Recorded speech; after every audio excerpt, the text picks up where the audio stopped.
2024 সালে 1431 বঙ্গাব্দের শারদীয়া দুর্গাপূজার সন্ধি পূজা কখন অনুষ্ঠিত হবে? কারণ শারদীয়া দুর্গাপূজার মহা অষ্টমীর পূজা ভোরবেলাতেই অনুষ্ঠিত হতে চলেছে। অষ্টমী তিথির শেষ 24 মিনিট এবং নবমী তিথির শুরু 24 মিনিটকে বলা হয় সন্ধিক্ষণ।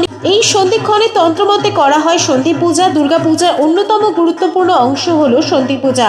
সন্ধি পূজা আসলে অসুর নাশিনী দেবী দুর্গার আরেক অসুর দলনী রূপের পূজা। সেই দেবীর নাম চামুন্ডা।